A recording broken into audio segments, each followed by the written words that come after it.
Hi guys, welcome in our channel. Myself is Manjeet. तो आज मैं बात करने वाला हूँ स्टील स्ट्रक्चर में रिवेटिंग कनेक्शन चैप्टर का एक बहुत ही अच्छा टॉपिक जो कि आपको सामने दिखाई दे रहा है, failure of riveting joint. Failure of riveting joint, जहाँ पे रिवेटिंग ज्वाइंट होती है, जब दो प्लेट को ज्वाइंट किया जाता है रिवेट के माध्यम से, तो कितने प्रकार से फेल हो सकता है, किस तरीके से फेल हो सकता है, उस पर आज हम लोग बात करेंगे। तो फेलियर ऑफ रिवेटिंग ज्वाइंट तीन प्रकार की होती है। पहला tension failure, second shear failure and third number bearing failure. चलिए देखते हैं किस प्रकार होता है। तो सबसे पहला क्या मैंने बताया आपको, टेंसाइल फेलियर।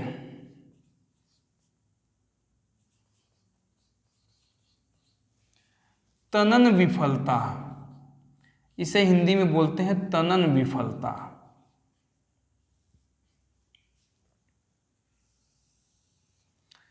टेंसाइल फेलियर, तनन विफलता।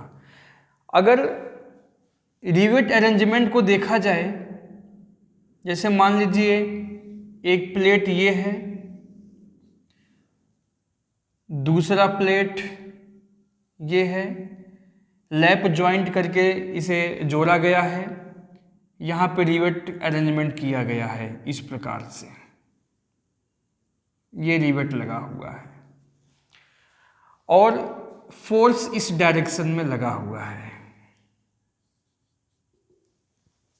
ठीक है, तो अगर हम बात करें, जब यहाँ पे फोर्स ज़्यादा लगा दिया जाएगा मान लीजिए, और ये जो पिच यहाँ पर है देखिए इस तरीके से, ठीक है, तो अगर हम केवल एक पिच को लेके चलें, केवल एक पिच पे अगर ध्यान से देखा जाए तो किस प्रकार से डायग्राम हमें दिखाई देगा।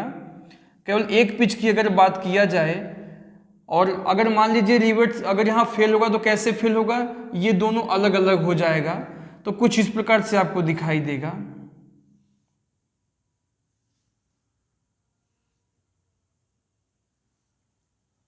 इस प्रकार से अगर हम केवल मान लीजिए ये लंबाई आपका P है, केवल P लेंथ लेके चलते हैं अगर हम,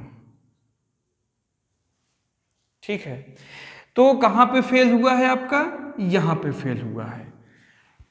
टेंसाइल का मतलब ये होता है कि जहाँ यहाँ से क्या है कि प्लेट अलग अलग हो गया, इसमें टेंशन जनरेट हुआ है, टेंशन उत्पन्न हुआ है, और तनाव की वजह से क्या हुआ है, ये अलग अलग हो गया है। ये जो दोनों प्लेट है, जहाँ पर रिवेट लाइन है, जहाँ पे रिवेट को लगाया गया है, वहीं से क्या हुआ, ये तन गया वहीं पे। यहाँ पर टेंसाइल स्ट्रेस कम होने की वजह से क्या हुआ, यहाँ पर ये टेंशन में फेल हो गया। तो हम यहाँ का स्ट्रेंथ निकालेंगे। अगर ये चेक किया जाए कि टेंसाइल फेलियर में टेंशन स्ट्रेंथ कितना आया या टेंसाइल स्ट्रेंथ कितना आया, तो वो भी अभी मैं आपको बता दे रहा हूँ किस प्रकार से निकालेंगे। तो जैसे यहाँ पे मान लीजिए इसकी लंबाई P है और इस प्लेट का थिकनेस T है, तो देखिए स्ट्रेंथ का फॉर्मूला क्या होता है, स्ट्रेंथ बराबर कौन सा स्ट्रेंथ निकालेंगे, यहाँ पर टेंसाइल स्ट्रेंथ निकालेंगे। टेंसाइल स्ट्रेंथ, इसको PT से डिनोट किया जाता है, PT से। तो स्ट्रेंथ का फॉर्मूला क्या होता है, एरिया इंटू स्ट्रेस। एरिया कौन सा एरिया लेंगे, जिस एरिया में फेल हो रहा है ये, एरिया इंटू स्ट्रेस, एरिया हो गया इंटू स्ट्रेस। कौन सा स्ट्रेस लेंगे, टेंसाइल स्ट्रेस लेंगे, यहां पर टेंसाइल स्ट्रेस।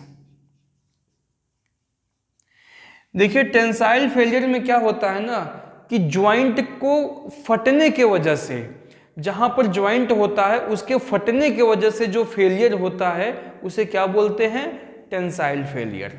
सीधा से एक लाइन में डेफिनेशन आप दे सकते हैं कि ज्वाइंट को फटने के वजह से, जो आपका ज्वाइंट लगा हुआ है उसके फटने के वजह से जो फेलियर होता है उसे क्या बोलते हैं, उसे बोलते हैं टेंसाइल फेलियर।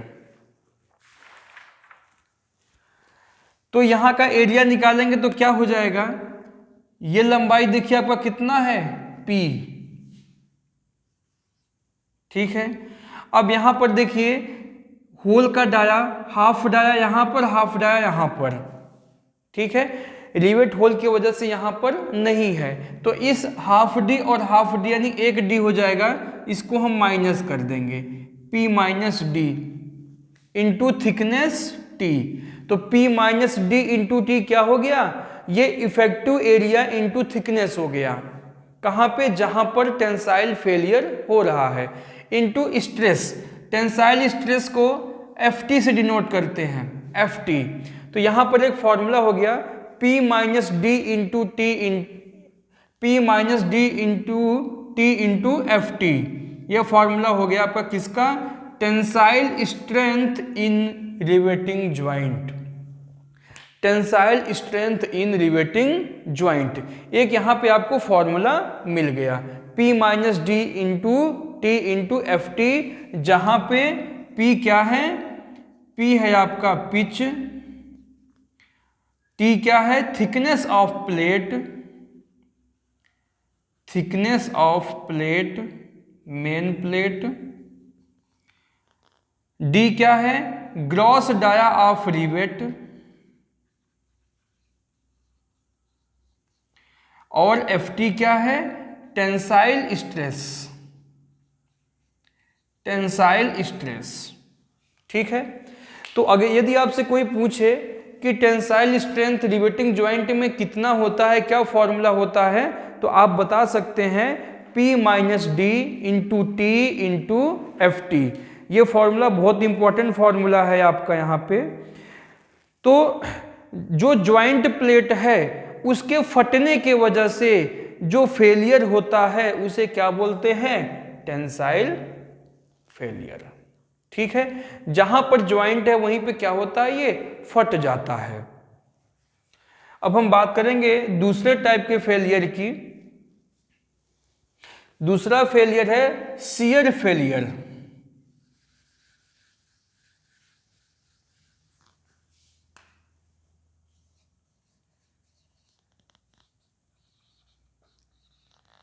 इसको बोलते हैं हिंदी में कर्तन विफलता।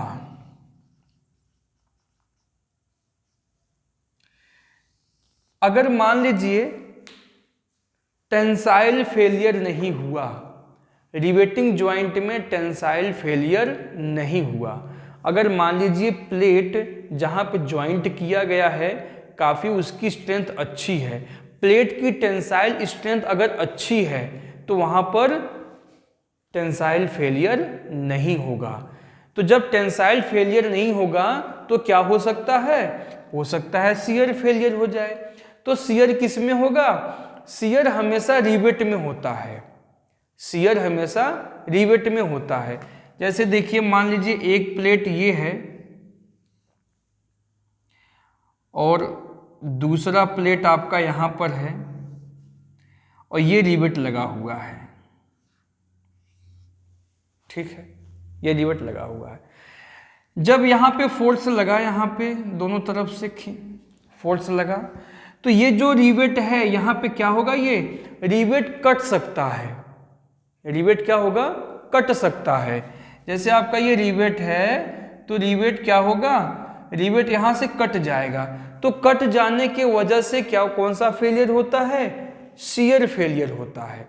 तो जब रिवेट का जो शैंक होता है, शैंक में क्या हो जाए, शियर हो जाए यानी कट जाए, तो कौन सा फेलियर होता है, शियर फेलियर होता है। तो अब यहाँ पर जब हम स्ट्रेंथ निकालेंगे, शियर स्ट्रेंथ निकालेंगे जब, तो कैसे निकालेंगे, शियर स्ट्रेंथ, इसको PS से रिप्रेजेंट किया जाता है, PS से। देखो T से टेंसाइल, S से शियर, तो फॉर्मूला यहां भी वही लगाएंगे, एरिया इंटू स्ट्रेस।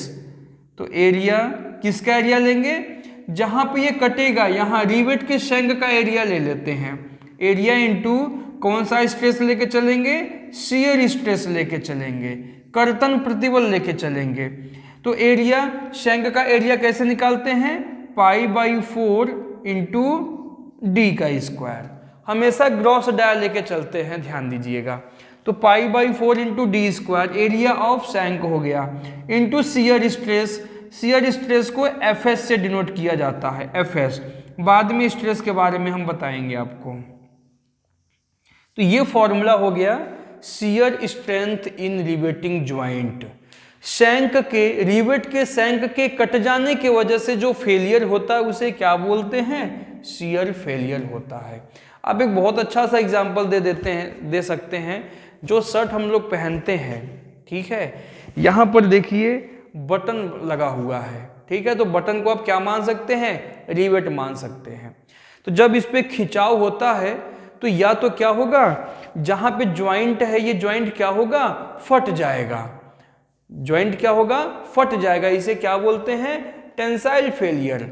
और या तो जो इस बटन का जो धागा लगा हुआ है, जो धागा यूज किया गया वो क्या है? रिवेट का सैंक है। अगर मान लीजिए टेंसाइल इसमें नहीं हुआ तो क्या हो जाएगा? इसमें शियर हो जाएगा। शियर मतलब जो धागे हैं वो क्या होगा? कट जाएगा। तो कौन सा फेलियर हो गया? शियर फेलियर होगा। तीसरा पॉइंट, अगर मान लीजिए प्लेट टेंसाइल में स्ट्रेंथ उसकी अच्छी है, टेंसाइल फेलियर नहीं हुआ तो शियर फेलियर होगा। शियर मान लीजिए नहीं हुआ, रिवेट का जो सैंक है वो शियर में काफी स्ट्रांग है, शियर फेलियर नहीं होगा। फिर क्या होगा? फिर बियरिंग फेलियर हो जाएगा उसमें। यानी जहां पर रिवेट लगा हुआ है या रिवेट का जो होल है उसमें रप्चर हो जाएगा, वो फट जाएगा, वो फैल जाएगा, ठीक है, उसको कहते हैं बियरिंग फेलियर।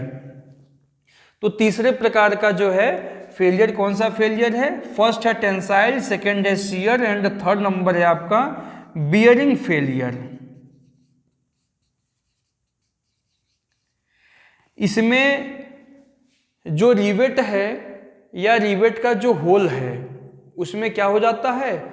विदरण हो जाता है, रप्चर हो जाता है। जैसे मान लीजिए ये होल है, ठीक है, ये क्या है? होल है जहां पे रिवेट लगाया गया है। तो क्या होगा? जब इसमें खिंचाव होगा और रिवेट का सैंक नहीं कटा तो कुछ ये इस प्रकार से हो जाएगा ऐसे, ठीक है। जहां पर प्लेट है उसका जहां पे होल किया गया है वो क्या होगा? उसमें इस प्रकार का रप्चर टाइप हो जाएगा ये, ठीक है। तो हम यहाँ की बियरिंग स्ट्रेंथ निकालेंगे, प्लेट की क्या निकालेंगे? Bearing strength. फॉर्मूला वही है, इसको बोलते हैं धारण प्रतिबल, हिंदी में धारण विफलता। तो यहां पे बियरिंग स्ट्रेंथ निकालते हैं, बियरिंग स्ट्रेंथ, धारण सामर्थ्य कैसे निकालते हैं? इसको देखिए पीबी से डिनोट किया जाता है, पीबी से, बी से होता है bearing, area into stress. Area क्या ले लेंगे? इसका जो डायमीटर है डी इंटू थिकनेस टी, ये एरिया हो गया, D into T, into bearing stress F B. ये फॉर्मूला होता है बियरिंग स्ट्रेंथ निकालने का। तो यहां पर तीन प्रकार से फेलियर होता है, tensile failure, shear failure and bearing failure. यानी तनन विफलता, कर्तन विफलता और धारण विफलता। इन तीनों के फॉर्मूले, तीनों का स्ट्रेंथ भी मैंने बता दिया आपको। टेंसाइल फेलियर होगा तो टेंसाइल स्ट्रेंथ का फॉर्मूला होता है P minus D into T into F T. जब शियर फेलियर होगा तो शियर स्ट्रेंथ का फॉर्मूला है pi by 4 into D square into F S. And जब बियरिंग फेलियर होगा तो बियरिंग स्ट्रेंथ का फॉर्मूला है D into T into F B, ठीक है। तो ये रहा आपका फेलियर ऑफ रिवेटिंग ज्वाइंट। इसके बारे में फॉर्मूले को थोड़ा सा हम और एक्सप्लेन करेंगे अगले वीडियो में, जब मैं आपको बताऊंगा कि स्ट्रेंथ कैसे निकालते हैं। अभी तो बस मैंने फेलियर की बात किया हुआ है और साथ में स्ट्रेंथ निकाल दिया है बस, ठीक है। साथ में मैंने क्या किया? केवल स्ट्रेंथ निकाल दिया है, ठीक है।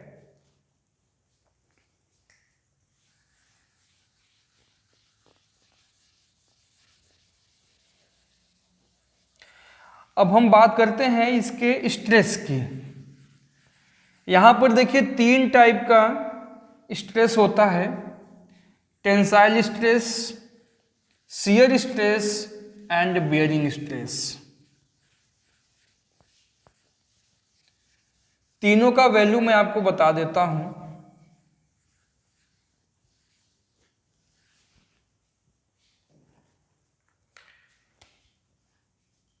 परमिसिबल स्ट्रेस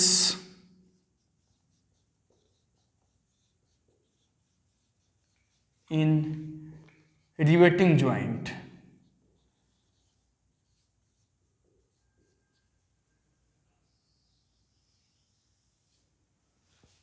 ठीक है।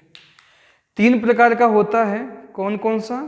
देखिए, एक तो कंडीशन में लिख देता हूं, किस कंडीशन में कब कौन सा फॉर्मूला यूज करेंगे आप। एक टेबल बना लेते हैं।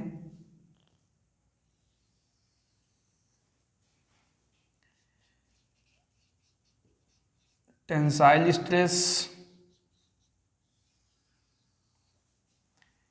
शियर स्ट्रेस,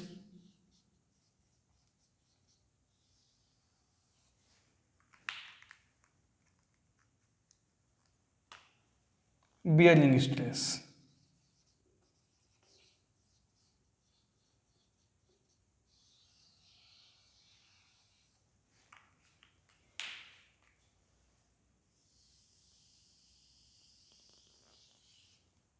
ठीक है, न्यूटन पर मिलीमीटर स्क्वायर में।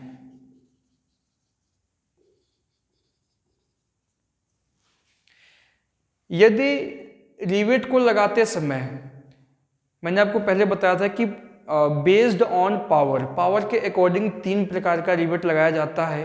एक होता है hand driven rivet, hand driven rivet, हस्तचलित रिवेट। दूसरा होता है power driven field rivet, and third number होता है पावर ड्रिवेन शॉप रिवेट। ठीक है, तो देखो, जब भी आपको एग्जाम में क्वेश्चन भी आएगा ना, तो ये तीनों कंडीशन दिया रहेगा। तीनों में से कोई ना कोई एक कंडीशन आपको जरूर दिया रहेगा कि रिवेट किस मेथड से लगाया गया है, किस प्रकार का पावर यहां पर यूज किया गया है। आप याद रखेंगे इसका वैल्यू। टेंसाइल स्ट्रेस 80 न्यूटन पर मिलीमीटर स्क्वायर होता है, और शियर स्ट्रेस भी 80 न्यूटन पर मिलीमीटर स्क्वायर होता है, और बियरिंग स्ट्रेस 250 न्यूटन पर मिलीमीटर स्क्वायर होता है। न्यूटन पर मिलीमीटर स्क्वायर कहिए या एमपीए कहिए, mega pascal.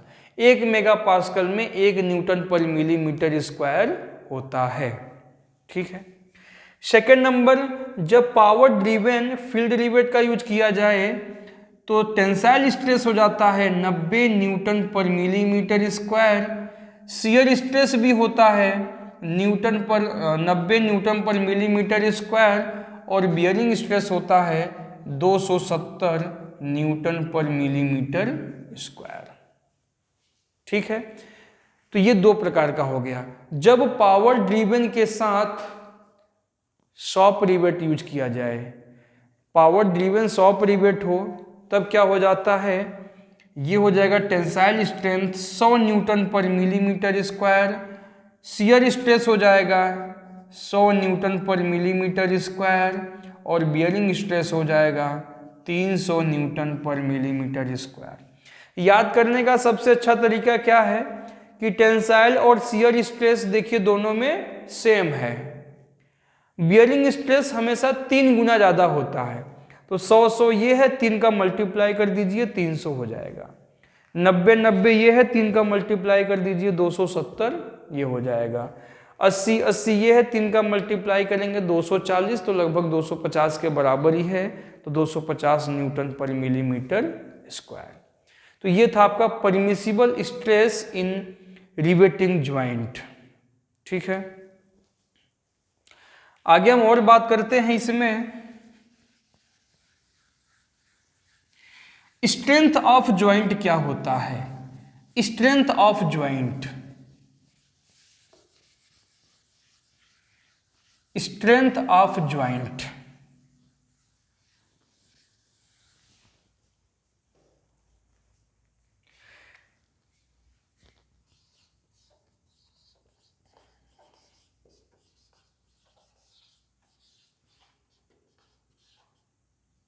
Strength of joint, जोड़ की सामर्थ्य कैसे निकालेंगे? जब इस टाइप का कोई क्वेश्चन पूछ लिया जाए तो कैसे निकालेंगे? इसके लिए आप क्या काम करेंगे? सबसे पहले निकालेंगे टेंसाइल स्ट्रेंथ। टेंसाइल स्ट्रेंथ इसको पीटी से डिनोट किया जाता है और पीटी का फॉर्मूला होता है P minus D into T into F T. ठीक है, जहां पर किसको क्या बोलते हैं वो आगे मैं एक बार फिर से लिख दूंगा। वैसे मैंने अभी आपको बता दिया कि P क्या है पिच, D क्या है gross dia free weight, T क्या है thickness of main plate and FT क्या है टेंसाइल स्ट्रेस। यहां पर चाहे जितने भी रिवेट यूज किया जाएगा आप फॉर्मूला हमेशा यही यूज करेंगे। ठीक है, कोई भी यहां पर फॉर्मूला कितने भी रिवेट यूज किए जाएंगे आप फॉर्मूला हमेशा यही यूज करेंगे। नंबर सेकंड, शियर स्ट्रेंथ, इसको PS, इसका फॉर्मूला होता है π/4 into D square into FS, लेकिन n का मल्टीप्लाई कर दिया जाता है। यहां पर n क्या है?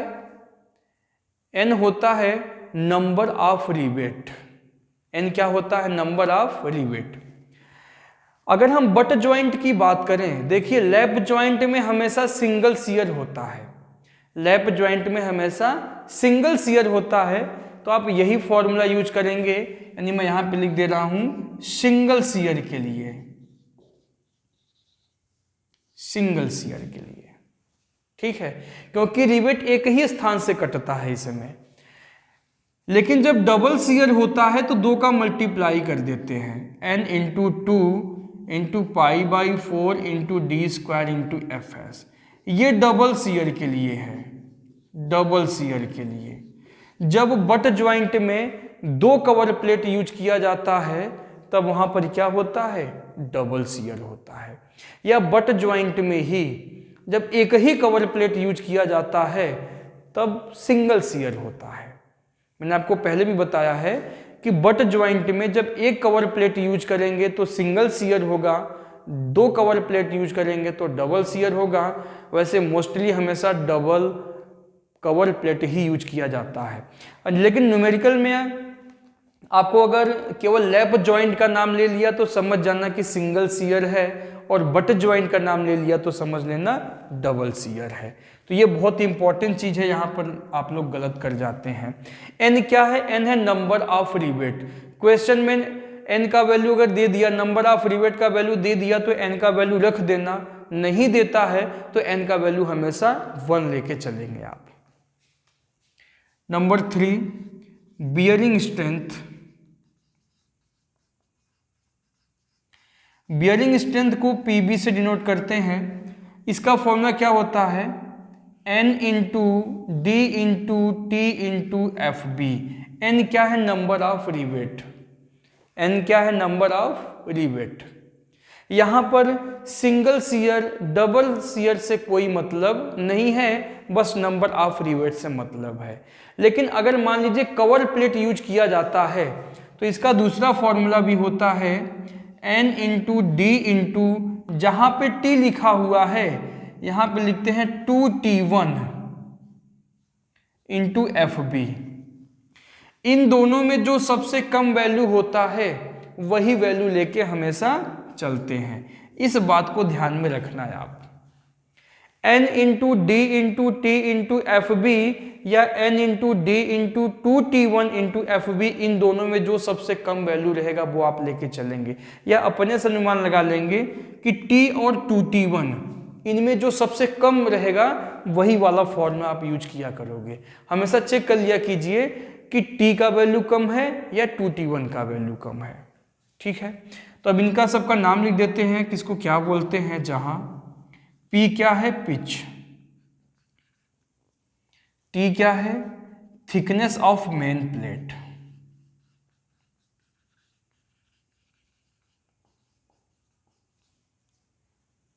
FT क्या है? Tensile stress.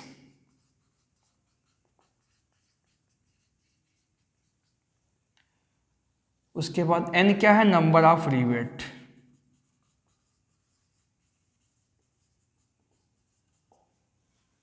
d क्या है, ग्रॉस डाया ऑफ रिवेट। तो ग्रॉस डाया ऑफ रिवेट के बारे में मैं लास्ट में सबसे बताऊंगा। Fs क्या है, शियर स्ट्रेस। और क्या बचा, T1। T1 क्या है, थिकनेस ऑफ कवर प्लेट।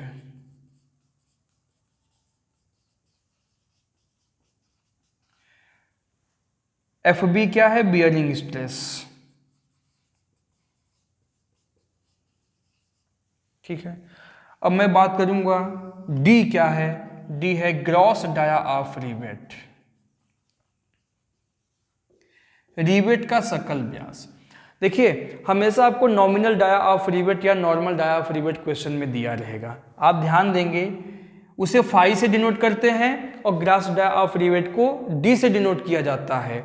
यदि फाई का मान 25 mm तक है, यदि फाई कितना है, यदि फाई अप टू 25 मिलीमीटर, यदि फाई का मान 25 mm से कम है, तब ग्रॉस डाया ऑफ रिवेट कैसे निकालते हैं, इसी नॉर्मल डाया ऑफ रिवेट में 1.5 mm प्लस कर देते हैं। अगर normal dia of rivet 25 mm से कम यूज किया गया है तो ग्रॉस डाया ऑफ रिवेट का फॉर्मूला होता है normal dia of rivet plus 1.5 millimetre. यदि 25 mm से अधिक होने लगता है, if phi is greater than and equal 25 millimetre, यहां पर इसको हम ऐसे लिख सकते हैं कि phi is less than 25 millimetre, तब ये यूज करेंगे। और phi is greater than and equal 25 millimetre, तब डी कैसे निकालेंगे, 5 प्लस 2 mm, तब 2 mm प्लस कर देते हैं। ये होता है ग्रॉस डाया ऑफ रिवेट। तो मैं समझता हूं कि आपको समझ में आ गया होगा कि स्ट्रेंथ ऑफ ज्वाइंट कैसे निकालेंगे। स्ट्रेंथ ऑफ ज्वाइंट आपको समझ में आ गया होगा, ठीक है। अभी नहीं निकल पाए स्ट्रेंथ ऑफ ज्वाइंट, अभी तो मैंने तीनों फॉर्मूले निकालने हैं। स्ट्रेंथ ऑफ ज्वाइंट का डेफिनेशन होता है पीटी, पीएस और पीबी तीनों में जो सबसे कम होता है वो कहलाता है स्ट्रेंथ ऑफ ज्वाइंट। तो हम कह सकते हैं कि पीटी, पीएस व पीबी में जो कम हो, minimum value of PT, PS and PB, minimum value of tensile strength, shear strength and bearing strength is called strength of joint। ठीक है, इन दोनों में जो कम हो, ठीक है। तो आपको समझ में आ गया होगा स्ट्रेंथ ऑफ जॉइंट का क्या डेफिनेशन होता है, टेंसाइल स्ट्रेंथ, शियर स्ट्रेंथ और बियरिंग स्ट्रेंथ, इन तीनों में जो सबसे कम वैल्यू होता है वो क्या कहलाता है, वो कहलाता है स्ट्रेंथ ऑफ ज्वाइंट। एक चीज और पूछा जाता है कि रिवेट वैल्यू क्या होता है, rivet value, rivet value, rivet मान। तो इसका फॉर्मूला होता है पीएस और पीबी में जो सबसे कम हो, पीएस व पीबी में जो कम हो, minimum value of PS and PB. Shear strength and bearing strength में जो सबसे कम होता है वो क्या कहलाता है, रिवेट वैल्यू। एफिशिएंसी क्या होता है, एफिशिएंसी ऑफ ज्वाइंट, जोड़ की दक्षता।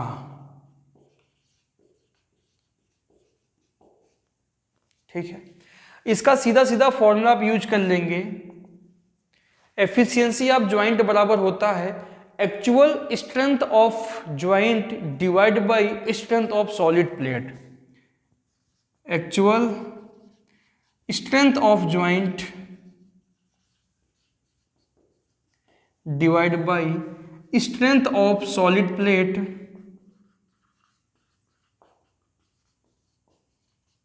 इंटू 100%। मतलब एक्चुअल स्ट्रेंथ ऑफ ज्वाइंट का मतलब क्या होता है, जो हमारा स्ट्रेंथ ऑफ ज्वाइंट निकल के आया हुआ है उस वैल्यू को ले लेंगे।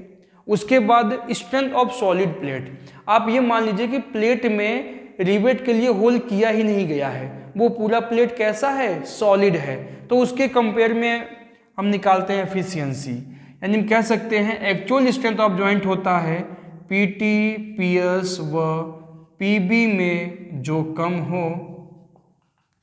और स्ट्रेंथ ऑफ सॉलिड प्लेट कैसे निकालते हैं, P into T into F T. ये फॉर्मूला होता है स्ट्रेंथ ऑफ सॉलिड प्लेट निकालने का। P यानी पिच, उसका थिकनेस ले लिए T यानी क्रॉस सेक्शन एरिया हो गया, इंटू एफ टी, तो क्या हो गया strength of solid plate into 100%। इस फॉर्मूले से हम क्या निकाल लेंगे, एफिशिएंसी ऑफ ज्वाइंट।